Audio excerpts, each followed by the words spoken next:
Bonsoir à toutes et à tous, nous sommes le mardi 7 décembre 2021 et nous avons le plaisir de vous retrouver pour un nouveau numéro des mardis de l'IH2EF, ici donc en direct du studio de l'IH2EF. Ce nouveau numéro sera consacré à l'éducation à la santé et sera composé de 3 parties. Une première relative aux enjeux de l'éducation à la santé, une seconde où il sera question de l'école promotrice de la santé et enfin une troisième partie qui nous permettra de répondre à vos questions. Et pour cela, rien de plus simple, vous vous connectez comme d'habitude sur la plateforme Mentimeter. Le code à rentrer s'affiche juste en bas de votre écran et vous réagissez également sur Twitter avec le hashtag DirectIH2EF pour poser des questions à nos intervenants, réagir aux différents propos, aux différents débats. Et justement, on va présenter maintenant les intervenants qui sont avec moi en plateau, à commencer par vous, Brigitte Moltrèche. Vous êtes donc médecin conseiller technique auprès de la Direction générale de l'enseignement scolaire. Bonjour. Bonjour. En face de moi, Claire Bay, vous êtes chef d'établissement adjointe de l'Académie Orléans-Tours. Bonjour. Bonjour. Et à ma gauche, Gilles Fardin, vous êtes doyen des inspecteurs de l'éducation nationale, du premier degré de l'Académie de Nantes. Bonjour. Bonjour. Ou plutôt bonsoir si je dois dire, parce qu'il est quand même 17h. Et donc, on va passer 1 heure ensemble jusqu'à 18h pour répondre à différentes problématiques autour de justement l'éducation à la santé. À distance, nous avons également des intervenants, à commencer par Bertrand Pajot. Vous êtes inspecteur général de l'éducation, du sport et de la recherche, habitué des mardis de l'IH2EF. Ce n'est pas votre première fois ici. Vous nous éclairerez sur le point de vue de l'inspection générale sur l'éducation à la santé. Et nous aurons également 2 témoins à distance qui ont enregistré une capsule plus tôt dans la journée. Thomas Leroux, sous-directeur de l'action éducative à la Direction générale de l'enseignement scolaire, et le docteur Isabelle Capel-Speck, médecin dans l'Académie de Toulouse. Voilà, les présentations sont faites. Je vous propose tout de suite de passer à notre première partie consacrée donc aux enjeux de l'éducation à la santé. Et pour cela, je vais me tourner vers vous, Brigitte Moltrèche, avec une première question. Qu'est-ce que la santé publique, puis la promotion de la santé à l'école ? Alors, la santé publique, ça veille à prévenir et à gérer les maladies. Vous le savez tous avec la Covid actuellement, c'est sûr. Protéger la santé de la population de la manière la plus équitable possible par une limitation des risques. Mais elle est souvent injonctive et normative, notamment quand on parle de comportements à adopter. La promotion de la santé, elle, par contre, a une approche positive de la santé. Et elle est au plus près des besoins de la personne. Elle va plus loin en donnant aux individus et aux groupes le pouvoir de développer leur santé tout au long de leur vie. Elle leur donne une capacité à agir. C'est donc une approche systémique de la promotion de la santé qui agit sur plusieurs axes. Alors, le premier axe, c'est le renforcement et l'implication des familles, des jeunes et des personnels. C'est la coéducation, c'est l'empowerment, la confiance, la participation. Ça, c'est très important et c'est à faire dès le début.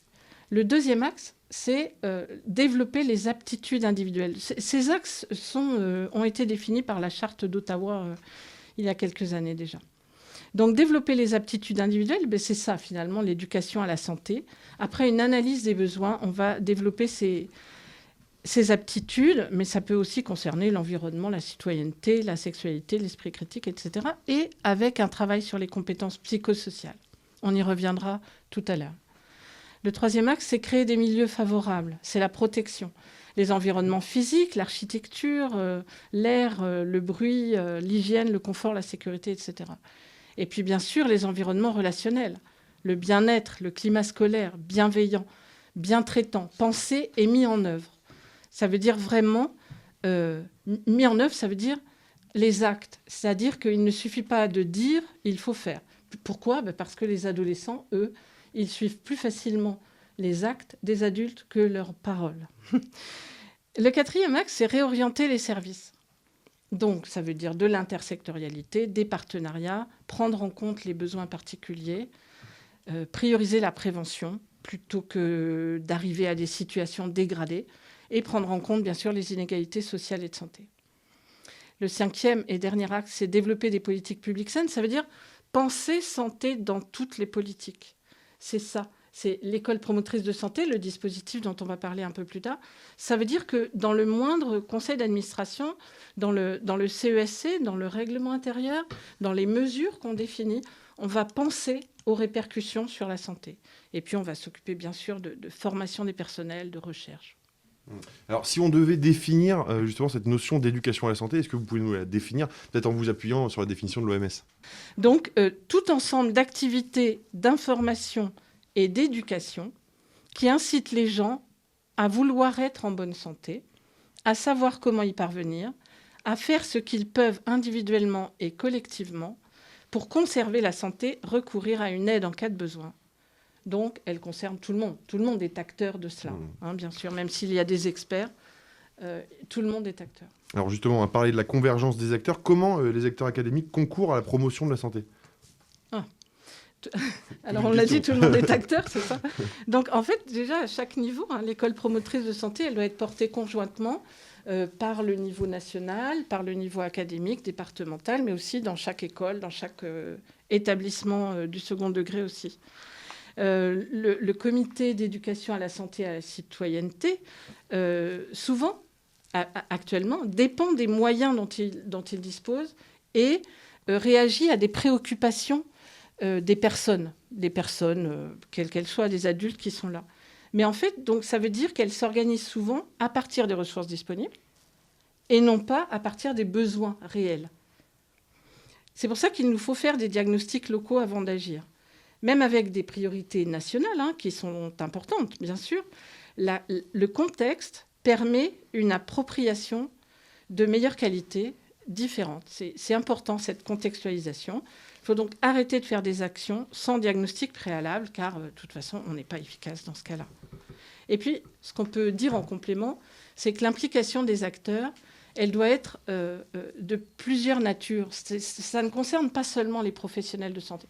Bien sûr, les infirmiers de l'éducation nationale sont des personnels fondamentaux pour faire l'éducation à la santé. Mais ils ne sont pas les seuls à devoir la faire. Les enseignants aussi doivent se mobiliser. Bien sûr, on peut faire aussi appel à des partenaires extérieurs. Mais dans une classe, devant un groupe classe, une séance d'éducation à la santé, c'est bien qu'il y ait un professionnel de santé et un pédagogue. Merci beaucoup pour cette introduction de la thématique. Alors, il y a une notion aussi à introduire pour compléter cette introduction, ce serait éventuellement celle des compétences psychosociales. Est-ce que vous souhaitez en parler ou je m'adresse tout de suite à Gilles Fardin?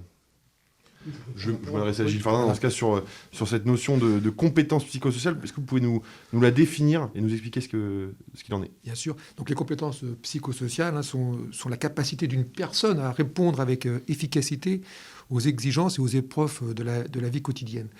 C'est l'aptitude d'une personne à maintenir un état de bien-être mental en adoptant un comportement approprié et positif à l'occasion des relations entretenues avec les autres, sa propre culture et son environnement. Habituellement, on les classe en 3 catégories, les compétences sociales, et les compétences cognitives et les compétences émotionnelles. Et elles sont regroupées par paires, ce qui est dans la partie gauche de la diapo que vous découvrez actuellement à l'écran. Alors, je le rappelle, vous êtes donc doyen des inspecteurs de l'éducation nationale dans l'Académie de Nantes. Est-ce que vous pouvez nous parler un petit peu de votre projet, un projet qui s'appelle En santé à l'école, mené dans l'Académie de Nantes et qui est inscrit au projet académique?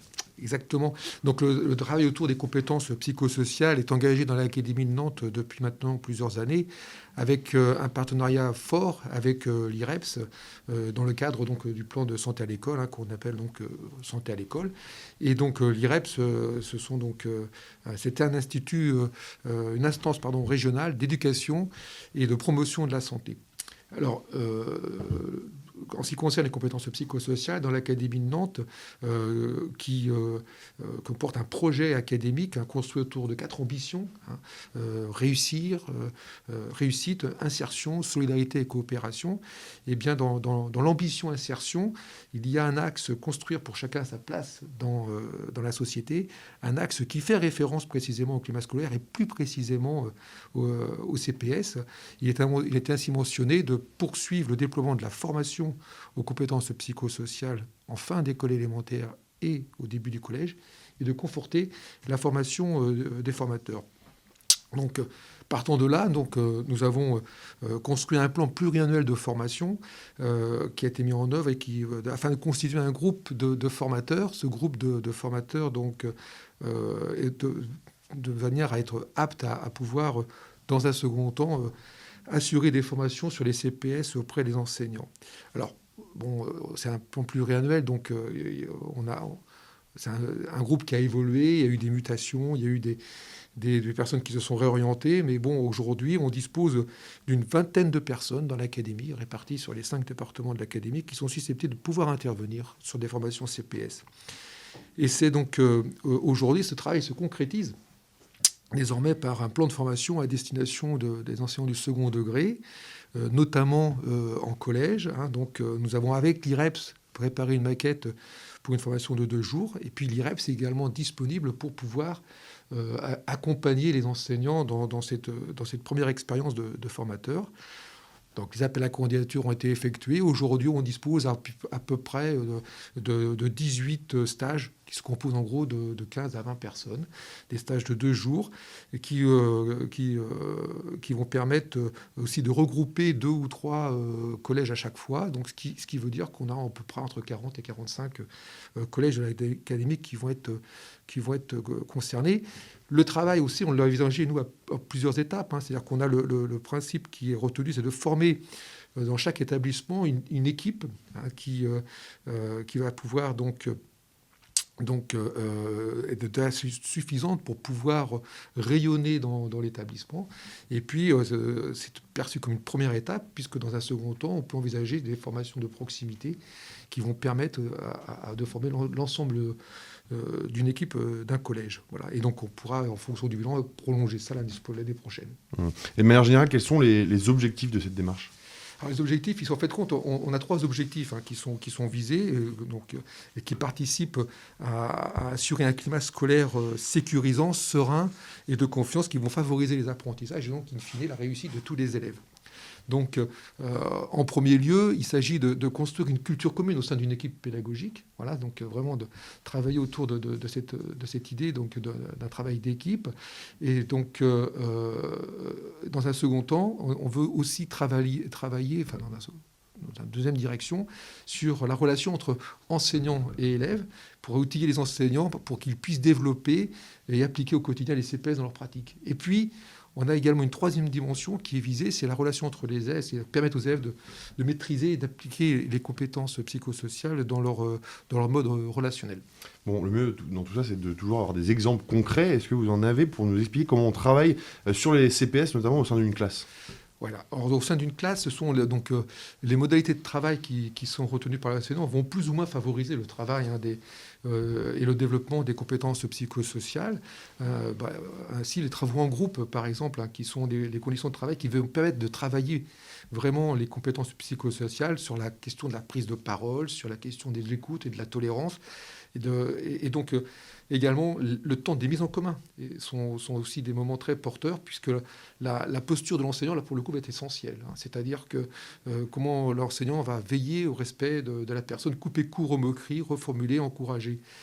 Mais les compétences psychosociales ne doivent pas simplement s'arrêter au niveau de la classe. C'est aussi dans la cour ou dans les temps de transfert entre la cour et la classe que les compétences on peut avoir un temps de vigilance de la part des enseignants. Et puis également donc, dans la manière dont on va assurer la surveillance dans la cour de récréation et surtout comment des incidents qui auront pu être survenus au niveau de ces temps collectifs vont pouvoir être repris après lorsqu'ils vont être en classe. Alors, avant de passer à la deuxième partie sur l'école promotrice de santé, on va discuter dans quelques instants des critères de bonne pratique avec Brigitte Moltrecht. Je vous rappelle toutefois que vous pouvez poser vous aussi vos questions à nos intervenants en vous rendant sur la plateforme Mentimeter. Vous saisissez pour cela le code qui va s'afficher en bas de votre écran et vous réagissez également sur Twitter avec le hashtag direct IH2EF. Nous répondrons à vos questions dans la 3e partie de cette émission. Brigitte Moltrecht, justement, dans la continuité de ce que vient de nous dire Gilles Fardin et pour faire la transition avec notre deuxième partie, parlons justement des critères de bonne pratique de l'éducation à la santé. Et je crois que là-dessus, vous pouvez vous appuyer sur l'argumentaire de l'UNIRES. Oui, tout à fait. Donc, l'UNIRES, c'est le réseau des universités pour l'éducation à la santé. Donc, c'est en lien avec les INSPE, pardon. Et que nous dit l'UNIRES, justement? Il nous dit « Ni simple discours sur la santé, ni seulement apport d'informations. L'éducation à la santé a pour objectif le développement de compétences. » Donc, voilà, c'est très clair et ça rejoint d'ailleurs les compétences psychosociales. Et en pratique, ça consiste en quoi? Alors, en pratique, comment on s'y prend? Eh bien, ça veut dire impliquer les élèves, les parents, les enseignants dans un projet dès son début. pour analyser ensemble les besoins. Puis, après un choix concerté et des objectifs et du sujet, eh bien, on peut animer des séances d'éducation à la santé, mais faire aussi d'autres choses. Et dans les séances d'éducation à la santé, ça veut dire qu'on va faire émerger les représentations des élèves, c'est-à-dire on ne part pas d'un discours plaqué. On fait émerger ces représentations et on travaille à partir d'elles. Ensuite, on importe des connaissances, bien sûr, anatomiques, physiologiques, sociologiques, psychologiques, juridiques, tout ce qu'on veut. Et ça, ce sont les savoirs. Et puis ensuite, on met en apprentissage, réellement, en pratique, le respect de l'autre et de la diversité, l'utilisation de la parole. Et ça, c'est les compétences de savoir-être et de ce que vous avez parlé tout à l'heure, M. Fardin. Et puis, on fournit des outils, des lieux ressources, des personnes relais. Ça, c'est aussi des compétences de savoir-faire, savoir aller vers là où on a besoin. Donc ça va vraiment permettre ensuite, après une évaluation, bien sûr, il faut s'assurer que c'est positif, de valoriser les actions, de les rendre visibles. Y a-t-il malgré tout des points d'attention sur lesquels il faudrait être précautionneux ? Oui, il y en a particulièrement deux. 2 points, pas d'injonction de comportement. Personne n'aime se faire dire ce qu'il a à faire. Si on dit à un élève qu'il ne faut pas fumer ou à un adulte qu'il ne faut pas fumer, le message est insuffisant. Les gens n'arrêtent pas. Vous le savez. Délivrer un discours et des prescriptions de comportement, ça n'est ni satisfaisant ni efficace. Il faut préférer l'aide à la construction de l'individu dans la relation à l'autre, et c'est ça qui permettra une appropriation. Et puis le deuxième point sur lequel j'aimerais attirer votre attention, c'est que ça n'est pas à l'enfant d'être porteur de la bonne parole et d'éduquer ses parents. Si c'est l'enfant qui dit à son père d'arrêter de fumer parce qu'à l'école on lui a dit que c'était pas bien de fumer, l'enfant prend la place du parent quelque part dans l'éducation. D'abord, c'est très angoissant pour l'enfant, et puis on est dans une inversion éducative. Donc il ne faut pas mettre les enfants en conflit ni de valeurs ni de loyauté. Très bien. Merci beaucoup Brigitte Moltrecht. Ainsi s'achève notre première partie justement sur les enjeux de l'éducation à la santé. On va désormais s'intéresser à l'école promotrice de santé. Et pour cela, on va recueillir 3 témoignages, écouter 3 témoignages. Le premier est le témoignage de Thomas Leroux sur la généralisation de l'école promotrice de santé. Un témoignage recueilli plus tôt dans la journée par Frédéric Amouroux, ingénieur de formation à l'IH2EF. On découvre ça en images. Pourquoi développer une école promotrice de santé ? Alors tout d'abord, c'est une démarche au service du bien-être et de la santé de l'élève. La promotion de la santé est essentielle car c'est bien de l'école dont on parle et la réussite scolaire est fortement corrélée au bien-être des élèves. L'enjeu est aussi très fort puisque l'école accueille tous les élèves et cet enjeu est de la diminution des inégalités sociales de santé qui se manifestent très tôt, dès la jeune enfance, dès 3 ans à l'école. Et l'école occupe un rôle important aussi pour la mise en œuvre des actions promotrices de santé, car on a pratiquement tous les enfants qui sont scolarisés. Ils passent 40% de leur temps à l'école, ce qui est quand même pas négligeable. Et l'école est un pivot dans les collaborations entre tous les membres de la communauté éducative. C'est un lieu de rencontre où tous les acteurs impliqués autour de l'enfant se rencontrent et peuvent évoquer l'enfant. D'autre part, l'école promotrice de santé, c'est aussi une démarche pour mieux fédérer l'ensemble des actions de promotion de la santé dans les écoles et les établissements. La démarche école promotrice de santé a pour enjeu de valoriser les actions et projets déjà mis en œuvre dans le cadre du parcours éducatif de santé et les articuler avec d'autres approches telles que l'éducation à la sexualité, l'alimentation, le climat, le développement durable. Et on doit les inscrire bien évidemment dans les projets d'école et d'établissement. Ça, c'est une évidence. Cette approche est mise en service du développement d'une culture commune autour de la promotion de la santé. Il ne s'agit pas de construire un nouveau modèle, mais de rendre visible et de coordonner ce qui rassemble autour de la santé et du bien-être de tous dans un établissement scolaire. C'est donc renforcer la coordination de l'ensemble des actions de promotion de santé, d'améliorer les conditions environnementales de la scolarité, favoriser les comportements favorables à la santé des élèves en développant la prévention dès le plus jeune âge. Voilà. Comment le ministère porte-t-il la stratégie de l'école promotrice de santé ? C'est une approche qui est largement renouvelée dans une démarche qui est largement plus globale et positive. on dépasse l'idée de la santé comme mode de curatif, mais plutôt comme une approche qui est beaucoup plus globale autour de l'élève. Et donc, les écoles, les collèges et les lycées inscrivent la démarche dans un continuum éducatif qui articule les projets de prévention, le socle commun de connaissances, de compétences et de culture, et les programmes d'enseignement.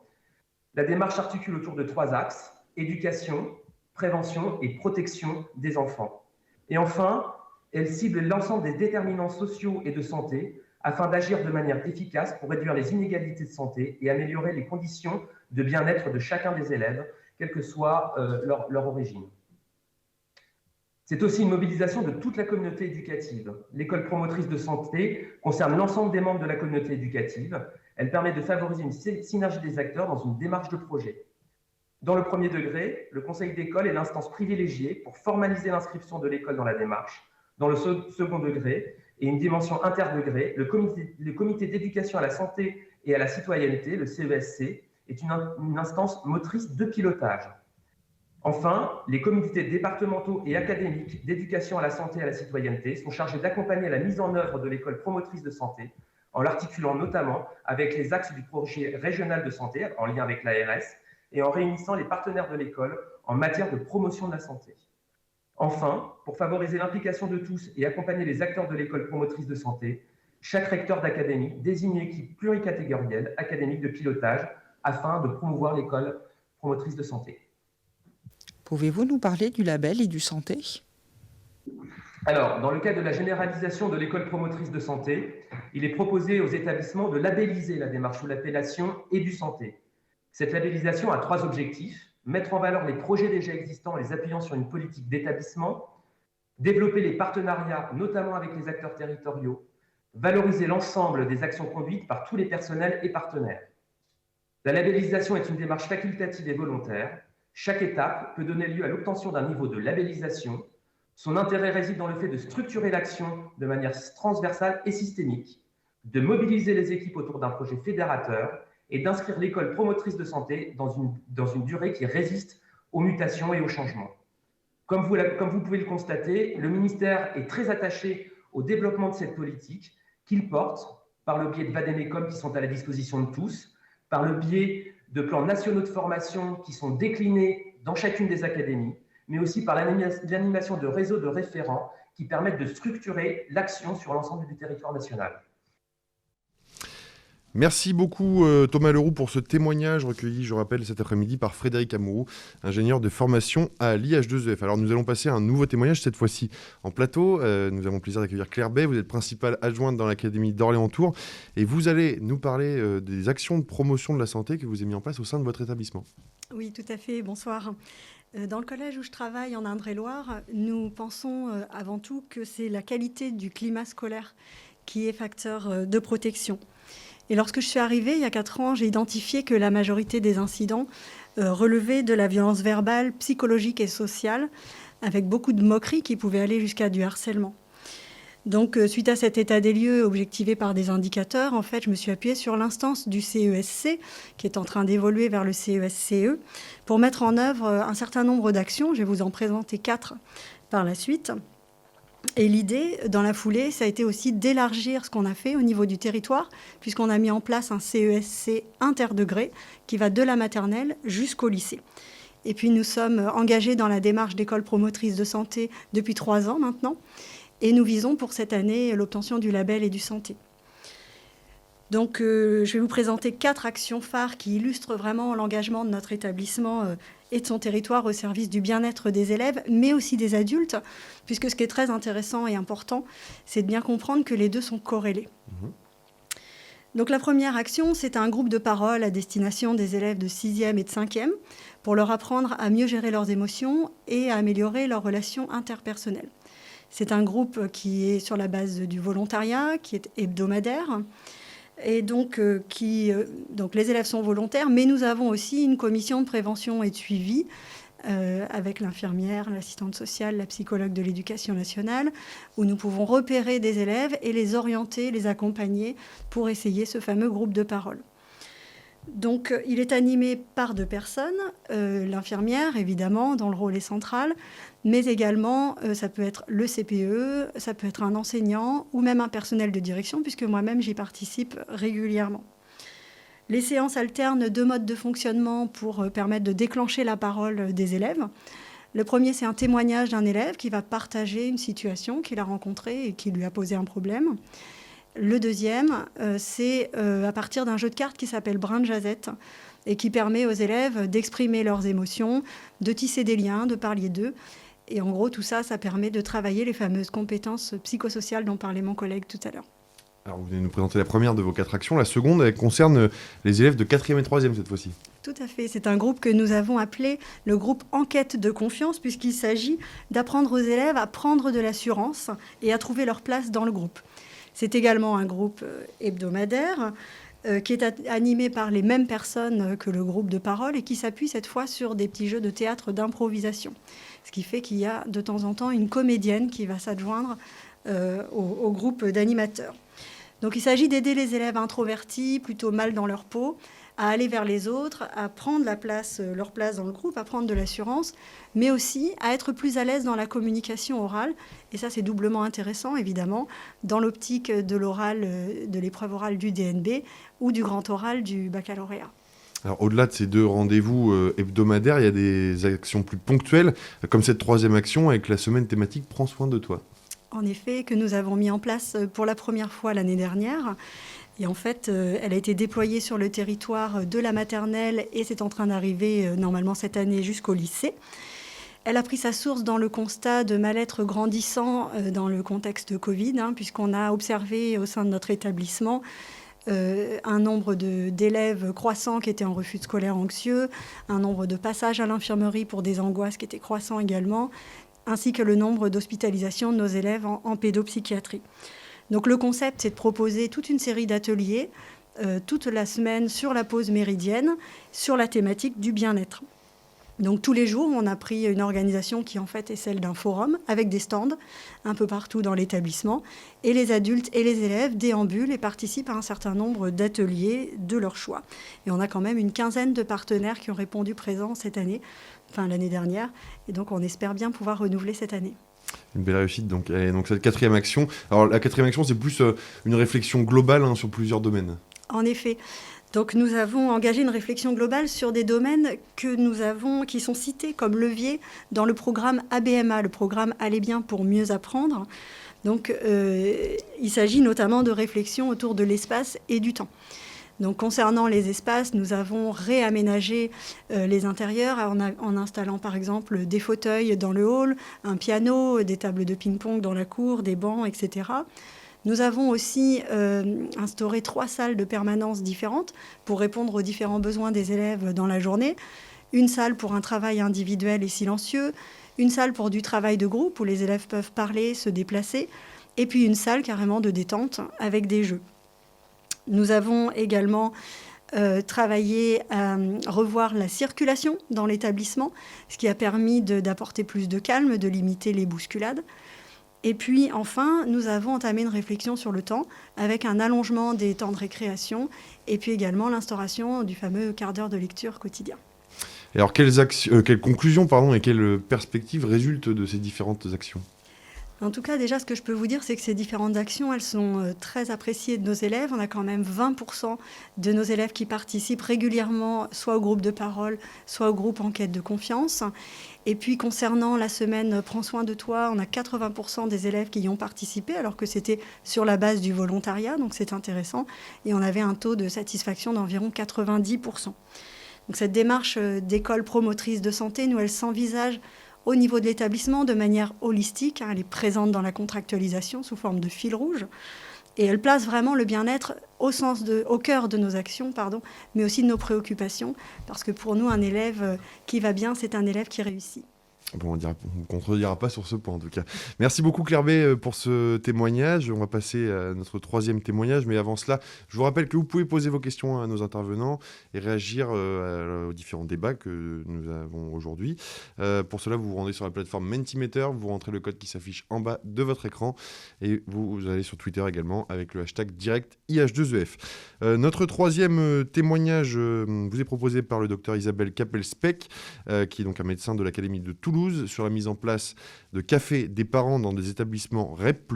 Un témoignage recueilli encore une fois par Frédéric Amourou, ingénieur de formation à l'IH2EF. Vous le découvrez en images. Quelles actions d'éducation à la santé avez-vous eu l'occasion de mettre en place sur votre secteur d'exercice ? Alors, en arrivant dans ce secteur de zone prioritaire, de REP+, je me suis rapprochée des équipes qui sont des équipes très dynamiques et qui travaillent beaucoup sur l'éducation à la santé, sur la coéducation.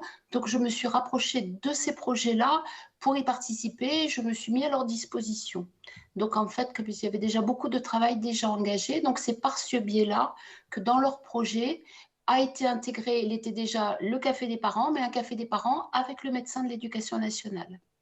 Comment se passe concrètement la mise en place de café des parents dans un établissement ?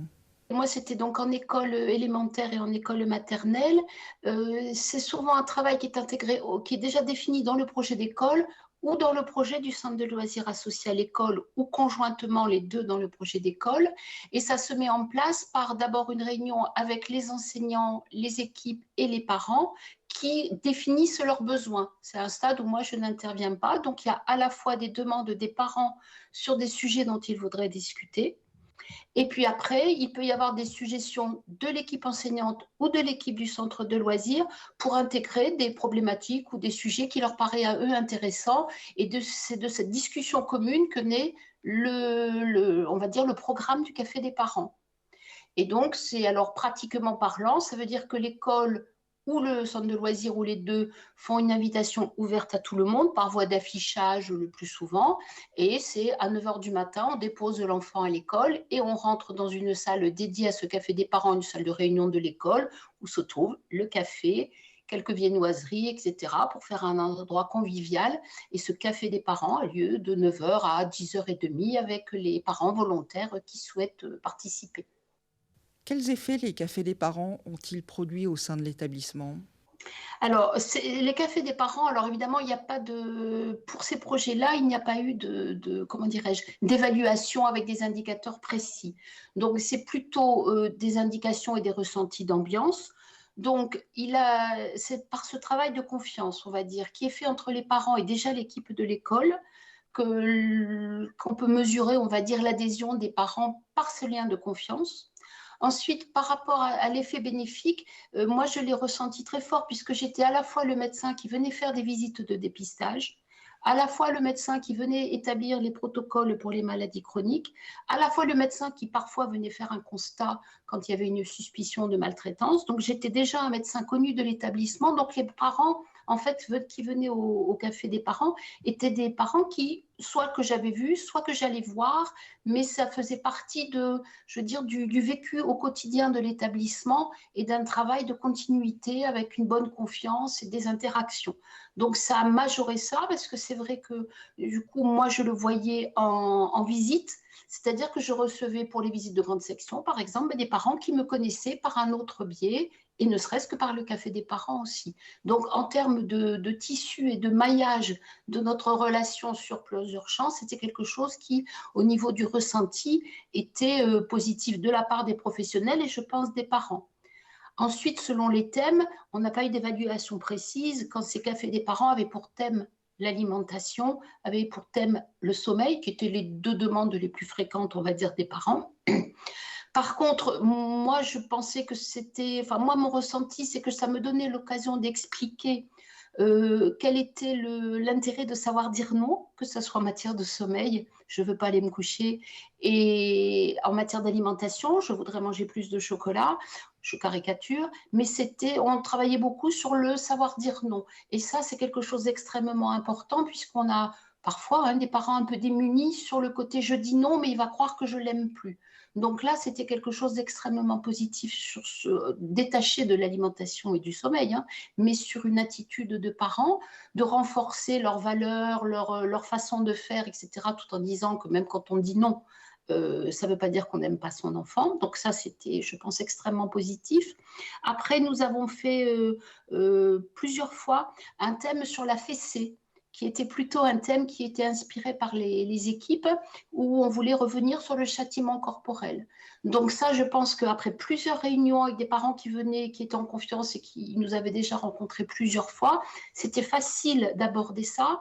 Et j'ai trouvé, enfin facile, pas trop difficile d'aborder ça, et j'ai trouvé ça extrêmement intéressant parce que les parents se répondaient et se questionnaient entre eux sur le mode de faire. C'est-à-dire, j'étais là pour recadrer ou répondre à un moment ou à un autre, mais il y avait beaucoup d'interactions entre les parents sur moi, je fais comme ça, ah ben ça, j'y avais pas pensé. Et je pense que ça, c'était aussi pour se sentir moins seul comme un parent devant l'éducation de ses enfants. C'était extrêmement important de voir que les autres parents avaient le même type de difficultés et chacun avait sa manière de faire et on pouvait en discuter sans culpabiliser, sans juger. Donc ça, c'était sur la fessée, ça avait été assez net et assez, je trouve, positif. On a fait aussi sur le langage des ateliers des cafés des parents. Alors là, c'était dans une école en particulier où après toutes les visites de grande section qui ont pour objectif de déceler d'éventuelles difficultés qui pourraient survenir et gêner l'apprentissage de la lecture, à la fin de ces visites où donc là, j'avais vu tous les enfants, on a eu un café des parents avec une orthophoniste du quartier où on a expliqué l'intérêt du langage oral, l'intérêt de bien parler, d'avoir envie de parler, envie de s'exprimer. Et ça avait été également très riche en termes de qu'est-ce qu'on attend de l'école, qu'est-ce qu'on attend des parents, et accessoirement, mais l'orthophoniste l'avait très bien géré, qu'est-ce qu'on peut attendre parfois de l'orthophoniste pour compléter. Et là, ça avait été cette année-là, je me rappelle, parce qu'il y a eu une fois où ça avait été bien organisé, tout avait bien roulé dans ce sens-là, où les maîtresses et les enseignantes du cours préparatoire avaient noté que les parents qui étaient présents avaient entendu ce discours sur le langage oral qui permet à un moment d'accéder aussi au langage écrit, et ça avait été assez porteur aussi comme démarche. Eh bien, merci beaucoup Isabelle Capelspec pour ce nouveau témoignage sur l'école promotrice de santé. Et nous allons donc clôturer cette deuxième partie avec Bertrand Pajot. Bertrand Pajot, vous êtes inspecteur général de l'éducation, du sport et de la recherche. Alors, je le disais, vous êtes un habitué des mardis de l'IH2EF. Et vous allez nous donner un petit peu le point de vue de l'inspection générale justement sur l'éducation à la santé. Oui, bonsoir de nouveau à toutes et à tous. L'éducation à la santé, pour nous, c'est important. Je dis nous à la fois pour l'inspection générale, parce que comme déjà l'ont souligné tous les interlocuteurs précédents, c'est vrai que la formation d'un élève ne peut passer que s'il est effectivement bien à la fois physiquement et psychologiquement dans l'ensemble scolaire. Mais c'est vrai qu'on le suit plus particulièrement dans mon groupe disciplinaire des sciences et technologies du vivant, de la santé et de la terre, où on suit par ailleurs tout le corpus de formation en termes de santé, que ce soit dans les programmes de collège, lycée, généraux, technologiques ou professionnels, suivant les formations que l'on suit. Et puis c'est un travail aussi qui s'inscrit dans la longueur avec le partenariat notamment avec la DGESCO depuis plusieurs années, sur la réflexion aussi sur tous les dispositifs d'éducation à la santé qui ont été construits de manière concertée et réfléchie bien évidemment. Alors l'école promotrice de santé, pour citer d'autres éléments que les exemples déjà probants qu'ont cités les intervenants précédents, c'est aussi un avantage en termes éducatifs, puisque la pandémie actuelle le montre, on a besoin de gagner un petit peu dans l'éducation globale des individus, leur santé, voire même santé tout au long de leur vie, parce qu'à un moment ou à un autre, cela se traduit aussi en capacité de réfléchir à des moments où, effectivement, des réflexions, y compris critiques, sur leurs propres décisions de santé est importante, et j'y reviendrai un petit peu tout à l'heure. Et puis le concept d'école promotrice de santé, c'est un concept aussi qui a un aspect holistique, globalisant.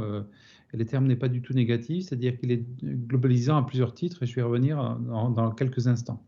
D'abord parce qu'il est perçu dans une logique qu'on appelle une seule santé, One Health en anglo-saxon, qui fait que la santé ne peut pas simplement se vivre sur l'individu proprement dit, et pas seulement en curatif par exemple, mais notamment en préventif, en tenant compte aussi de la santé de tout le reste du monde vivant notamment, c'est-à-dire des animaux, par exemple, de compagnie, ce qui sont extrêmement importants pour beaucoup de nos élèves, mais aussi de l'écosystème ou de l'environnement avec qui ils sont en interaction.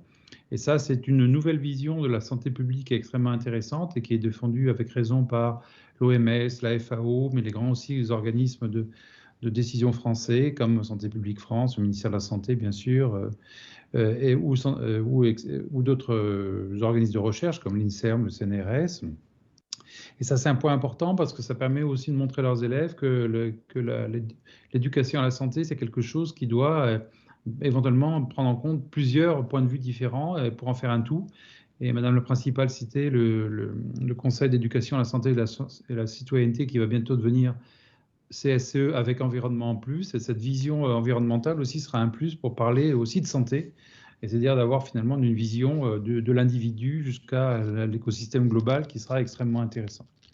Deuxième point aussi qui est intéressant dans cette approche holistique, c'est non seulement on s'appuie sur un triptyque de leviers fonctionnels qui sont éduquer, protéger, prévenir, mais on va aussi s'appuyer sur du vécu, j'allais dire factuel, de l'ensemble des élèves dans une école, puisqu'on s'intéresse à leur horaire scolaire, à leur calendrier, aux bâtiments. Et notamment, on sait combien les bâtiments d'hygiène, c'est-à-dire les toilettes et les sanitaires dans les établissements, peuvent être des lieux qui, des fois, inquiètent les élèves et leurs familles, alors qu'ils pourraient être effectivement être des lieux dans lesquels ils sont en train d'avoir des gestes d'hygiène tout à fait intéressants pour eux et pour la santé globale de leurs collègues, concitoyens ou des adultes de l'établissement. Et ça aussi, c'est un point important de pouvoir accrocher la réflexion, et Brigitte Moltrech l'a souligné dès le début de son intervention, la réflexion de tous, de toute l'équipe pédagogique, dans le cadre d'actions qui peuvent être réalisées tout de suite dans l'établissement, c'est un plus. C'est-à-dire que c'est une vision positive en ce sens que tout de suite l'ensemble de la communauté peut être en action. Et ça, c'est un point qui est toujours utile dans n'importe quel dispositif éducatif. Et on rejoint là ici ce qu'on porte par exemple sur l'éducation au développement durable par ailleurs. Et vous voyez que les convergences entre de plusieurs types d'éducation peuvent se retrouver, y compris l'éducation citoyenne, bien évidemment. Et puis, il y a un autre élément sur lequel, pour filer un petit peu des choses qu'ont déjà dit mes collègues, c'est que l'éducation à la santé et l'école promotrice de santé permet de réinvestir les compétences psychosociales que beaucoup de collègues ont déjà rappelé, notamment parce que les déterminants de la santé ne sont pas toujours ceux que l'on croit ou on identifie en termes prioritaires. Pour beaucoup de nos concitoyens, la santé, c'est avant tout une question très individuelle et qui repose sur la fragilité aux bactéries, aux virus, à des problèmes de santé de tout un chacun. Mais en fait, quand vous regardez, et de nombreuses études le montrent, que les déterminants en fait, biologiques ou génétiques de la santé représentent moins d'un quart finalement des déterminants de santé.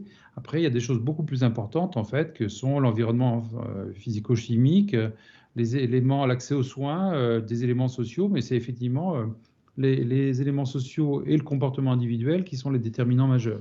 Et tout ceci, il faut mettre les élèves en position d'avoir une capacité d'analyse de ceci, c'est-à-dire en s'appuyant sur un travail sur la prise de conscience des enjeux de santé, de travailler sur la compréhension des apports respectifs des uns et des autres domaines que j'ai cités, sur les enjeux et les solutions que l'on peut apporter. Ça, c'est des éléments qui permettent de travailler aussi l'esprit critique. On voit avec la pandémie qui serait très, très utile parce que ce n'est pas seulement avoir une argumentation purement scientifique qui suffit à construire une rationalité de comportement de santé. Donc il faut avoir aussi cette approche holistique qui permet avec les élèves de les amener sur finalement une prise de conscience des déterminants de leur santé et qui les accompagnera tout au long de leur vie, qui leur facilitera aussi leur vie. Merci beaucoup Bertrand Pajot pour cette intervention qui vient clôturer, ce dernier témoignage du coup qui vient clôturer notre deuxième partie sur l'école promotrice de santé. On va pouvoir donc poursuivre avec notre troisième et dernière partie consacrée aux questions du public. Alors je vous rappelle bien entendu que tous les épisodes des mardis de l'IH2EF et celui-ci y compris sont disponibles en replay sur le site de l'IH2EF et sur la plateforme YouTube. Je vais vous inviter une dernière fois à poser vos questions à nos intervenants en vous rendant sur la plateforme Mentimeter. Vous rentrez le code qui s'affiche juste en bas de votre écran et vous n'oubliez pas de réagir également sur Twitter avec le hashtag direct IH2EF comme pour chaque émission. Bien, alors quelques questions du public sont arrivées entre-temps. Je vais vous les poser, il y en a une pour chacun d'entre vous. Gilles Fardin, une première question. Quels acteurs solliciter pour se former et former les élèves au CPS ? Le partenaire qui est le plus à même de venir nous appuyer le développement des compétences psychosociales et la formation des personnels de l'éducation nationale, c'est bien évidemment l'IREPS, L'IREPS qui peut intervenir de différentes façons. J'ai envie de dire que son cœur de métier, c'est d'intervenir sous forme d'ateliers dans les classes, en co-intervention avec les enseignants, pour qu'ensuite les enseignants, dans un second temps, puissent eux-mêmes mettre en œuvre dans leur classe. Ils interviennent aussi, et c'est là-dessus que nous avons surtout sollicité dans l'Académie de Nantes, sur la formation de formateurs. Là, ils possèdent un savoir-faire qui est vraiment remarquable. Alors les IREPS sont plus ou moins développés sur les régions, mais généralement, elles sont quand même plutôt bien développées. Et puis, une fois qu'on a formé par l'IREPS ces formateurs, après, on peut aussi, dans chaque département ou dans les circonscriptions, avoir à proximité des ressources humaines qui ensuite peuvent elles-mêmes faire la promotion des compétences psychosociales dans les établissements. Et puis, nous avons également, l'IREPS peut intervenir aussi en tant que tutorat pour pouvoir accompagner les formateurs dans leur action de formation. Voilà. Très bien, merci. Alors, on va rester justement sur cette question des acteurs à solliciter, mais cette fois-ci, on va s'intéresser à ceux à solliciter pour mettre en place des actions de promotion de la santé à l'école. Et du coup, je vous pose la question à vous, Claire Bay. Écoutez, je pense que déjà, ce qui est essentiel de dire, c'est que la démarche d'école promotrice de santé, elle doit vraiment s'impulser au niveau du pilotage de l'établissement. Et en ce sens, le rôle des personnels de direction, il est prépondérant. Malgré tout, bien entendu, on ne fait rien seul et on va travailler avec tous les acteurs de l'établissement, l'infirmière évidemment ou l'infirmier qui ont un rôle qui sont très précieux et qui ont aussi un rôle très important. Mais tous les personnels de l'établissement doivent et peuvent être impliqués pour faire de la santé au sens vraiment de la santé globale, définie par l'OMS, on en parlait tout à l'heure, un état de bien-être physique, mental et social. Il faut que ce soit une priorité. Très bien. Une nouvelle question du public, cette fois-ci pour vous, Brigitte Moltrecht. Comment initier l'éducation à la santé à l'école ? Alors, il faut tout simplement commencer par créer un groupe de travail. Dans ce groupe de travail, on va déposer ses propres a priori pour éviter qu'ils influencent les choix. Et puis ensuite, on va partager un diagnostic. Et puis, on va également rappeler d'emblée que l'élève est un être en construction, en développement. Et cet être en développement, il ne faut pas lui asséner tout un tas de choses horribles qui pourraient lui arriver. Il est plus intéressant de lui apprendre à construire sa santé. Donc, de rappeler ces bases-là dans le groupe de travail. Et ensuite, on fait ce diagnostic partagé. À partir du diagnostic, on fixe des objectifs qui sont pertinents. Et puis, on aura derrière qui découleront des actions efficaces et éthiques.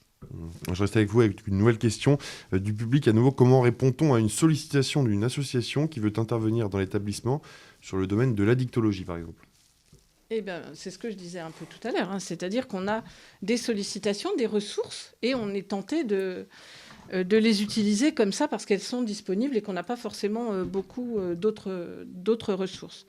Ce qui est intéressant, c'est de les intégrer dans le groupe de travail, pourquoi pas, et dans tous les cas, de préparer les interventions avec eux en intégrant leurs propositions dans l'ensemble de ce qui se fait dans l'établissement ou l'école, pour que ce soit cohérent pour les élèves. Qu'on évite une espèce de saupoudrage d'actions juxtaposées qui n'auraient pas de cohérence pour l'élève. C'est vraiment ça, les intégrer dans la démarche. Et puis, voilà, en général, bien sûr, on va utiliser leurs compétences, mais en cohérence avec le reste. Claire Bay, on a vu votre expérience et la mise en place des actions que vous avez pu mettre dans votre école, dans votre établissement, qui n'est pas une école d'ailleurs. Comment associer l'ensemble de l'équipe éducative sur une action d'éducation à la santé ? Eh bien, je pense que je vais reprendre peut-être un petit peu ce que vient de nous dire le docteur Moltrecht, mais je crois que, effectivement, comme je le disais, l'essentiel, c'est de travailler collectivement. C'est-à-dire qu'il faut que ce soit un sujet dont on s'empare au niveau de l'établissement. Je pense que, effectivement, on a travaillé beaucoup comme point de départ avec l'instance du CESC, mais effectivement, tout le monde n'est pas présent dans le CESC. Et donc, le fait de créer un groupe de travail, ça me semble tout à fait pertinent. C'est comme ça qu'on travaille. Et ensuite, on va mettre en cohérence, effectivement, ces actions sous la forme de parcours éducatifs de santé, mais pas seulement, puisque finalement, tous les parcours contiennent des compétences psychosociales dont nous parlions tout à l'heure. Je pense que ça peut être important, et vraiment de ramener aussi ce travail-là dans les classes. Je le redis, je me répète peut-être, mais c'est important. Voilà, c'est pas parce qu'on parle de santé qu'il s'agit juste de l'affaire des médecins ou des infirmiers. C'est l'affaire de tout le monde, et notamment dans les classes. Je rappelle que ces compétences psychosociales, on les retrouve dans le socle commun. Nouvelle question pour vous, Brigitte, à nouveau. Comment puis-je mettre en place une action sur l'alimentation dans mon établissement ? Eh bien, vous avez un vade-mecum fantastique qui vient d'être diffusé par la DGESCO, qui vous aidera beaucoup sur l'alimentation. C'est une priorité, et là encore, vous voyez que c'est la santé positive. On ne dit pas les risques d'obésité ou d'autres choses, on dit l'alimentation, le goût. On va éduquer à ça, on va accompagner l'enfant dans son développement. Donc, pour la mettre en place, eh bien, franchement, je vous recommande de lire ce vade-mecum qui vous aidera. Et puis, dans tous les cas, parce que c'est pareil, si on plaque une action alimentation de novo, comme ça, à partir de rien, sans avoir fait de diagnostic, les gens vont se demander d'où ça sort. Ça fait très injonction nationale. Si on l'intègre à un diagnostic qui a été fait et qu'on s'aperçoit qu'effectivement, peut-être qu'il y a besoin de faire des actions sur l'alimentation, eh bien, on va le mettre en cohérence avec les autres actions, faire le lien avec les élèves. Pourquoi pas organiser régulièrement des séances pour les groupes, et puis reprendre ça aussi en classe, parce que c'est important. Et le décliner à la cantine. C'est-à-dire qu'il ne faut pas juste apprendre effectivement les bons réflexes pour l'alimentation ou des réflexions. Il faut aussi le mettre en œuvre dans la restauration scolaire le midi. Oui, le premier endroit finalement où oui. le plus concerné. Tout à fait. Merci beaucoup Brigitte Moltrecht pour cette réponse à cette question qui nous venait du public. Vous avez été très nombreux à réagir, et je vous invite d'ailleurs à continuer à le faire après même la diffusion de cette émission avec le replay. Vous pouvez toujours vous rendre sur la plateforme Mentimeter avec le code qui s'affiche à votre écran, et vous pouvez surtout réagir sur Twitter, partager ce direct, le replay que vous retrouvez sur le site de l'IH2EF ou sur la page YouTube. On va s'arrêter là pour les questions ce soir. Vient le moment pour moi de clôturer un petit peu cette émission, de vous remercier surtout d'avoir pris part à cette édition. Alors on va commencer avec vous, Brigitte Moltrecht. Vous étiez, je l'ai dit, donc médecin conseiller technique auprès de la direction générale de l'enseignement scolaire. Vous êtes toujours, je parle à l'imparfait, Oui. Je ne sais pas pourquoi, mais vous êtes donc médecin conseiller technique auprès du DGESCO. Claire B, vous êtes chef d'établissement adjointe de l'Académie d'Orléans-Tours. Merci d'avoir été avec nous ce soir. Merci. Gilles Fardin, vous êtes doyen des inspecteurs d'éducation nationale du premier degré de l'Académie de Nantes. Merci d'avoir été avec nous. Je remercie également à distance Bertrand Pajot, inspecteur général de l'éducation, du sport et de la recherche. Merci Monsieur Pajot, on se retrouvera certainement pour une prochaine édition. Et je remercie également les deux intervenants qui étaient à distance avec nous. Thomas Leroux, sous-directeur de l'action éducative à DGESCO, et le docteur Isabelle Capel-Speck, médecin dans l'Académie de Toulouse.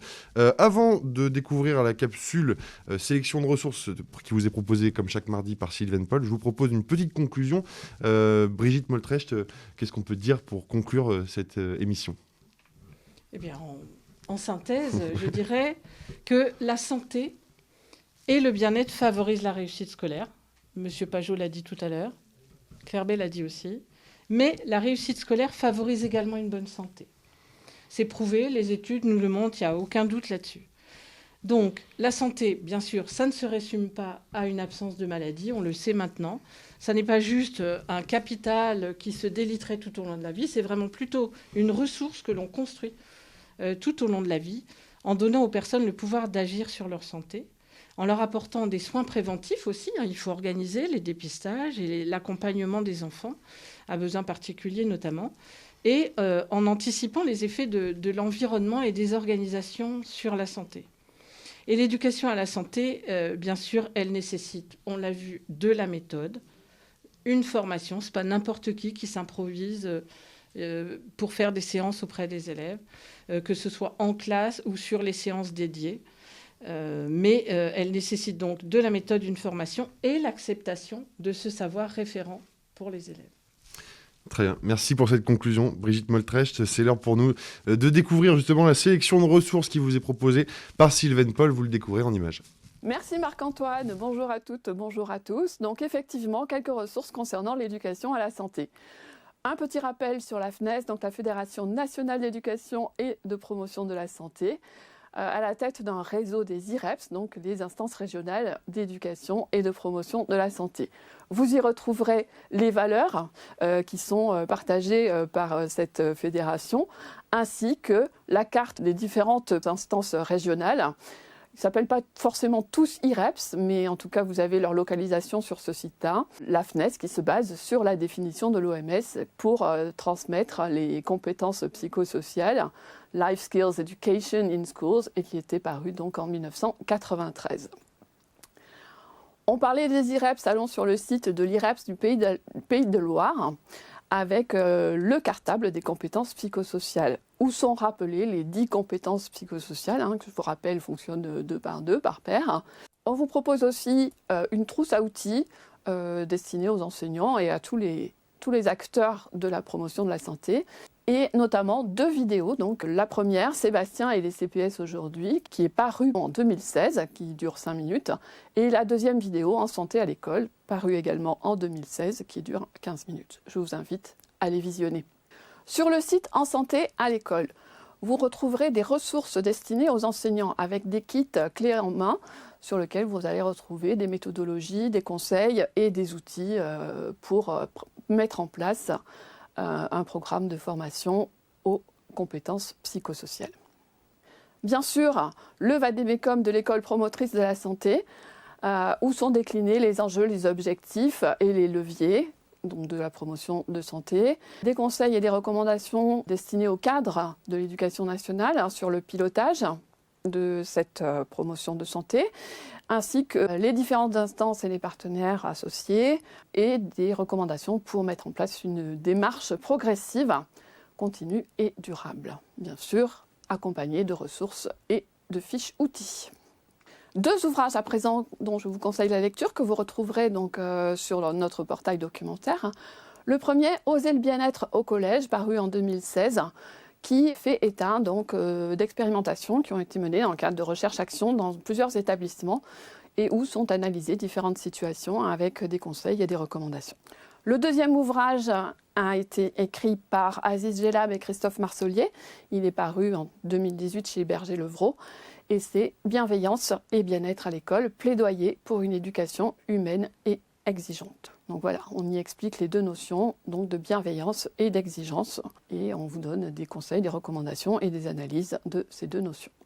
Apparaître prochainement donc 2 ouvrages. Le premier, c'est le référentiel sur les CPS qui est publié par la DGESCO et qui devrait paraître en décembre, donc incessamment sous peu. Le deuxième ouvrage, coécrit par Dr Moltrecht, donc qui fait partie de nos intervenants, avec les docteurs Labbé-Prévost ainsi que le Dr Vence, et qui paraîtra courant 2022 aux presses de l'EHESP. Le rapport du défenseur des droits qui vient de paraître donc en novembre 2021 et qui est consacré donc à la santé mentale et au droit au bien-être des enfants. On pourra retrouver sur le site du ministère des Solidarités et de la Santé la stratégie nationale de santé, donc un plan sur 2018-2022 qui se décline en 4 axes, dont le premier qui concerne la mise en place d'une politique de promotion de la santé incluant la prévention dans tous les milieux. Enfin, 2 revues que je tiens à vous signaler. Donc la première, c'est La santé en action, qui est éditée par Santé publique France et qui se consacre à la prévention, à l'éducation, à la promotion de la santé bien sûr, et qui est plutôt destinée aux professionnels de l'éducation, de la santé et du social. La deuxième revue est une revue scientifique à comité de lecture international qui s'appelle Éducation, santé et société, qui est en libre accès dans sa version numérique et sur abonnement dans sa version papier. Cette revue est publiée par le réseau des universités pour l'éducation à la santé, l'UNIRES. Voilà en ce qui concerne ces ressources. Vous retrouverez des ressources supplémentaires dans la sélection documentaire qui paraîtra sur le site en même temps que le replay de cette émission. Je vous souhaite une excellente soirée. Je vous retrouve le 18 janvier pour un direct consacré à l'éducation aux médias et à l'information. Marc-Antoine, je vous rends la parole en studio. À très bientôt. Eh bien, merci beaucoup Sylvaine pour cette sélection de ressources toujours passionnante. Merci à l'ensemble de nos intervenants du jour. Merci aux équipes qui ont contribué à la conception de cette émission. Comme le disait Sylvaine, prochain rendez-vous le 18 janvier avec une thématique consacrée à l'éducation, aux médias et à l'information. Il ne me reste plus que vous souhaiter de bonnes fêtes de fin d'année. Profitez de ces fêtes de fin d'année pour regarder le replay de cette émission, le partager sur Twitter. Et on se retrouve l'année prochaine. Belle soirée à tous.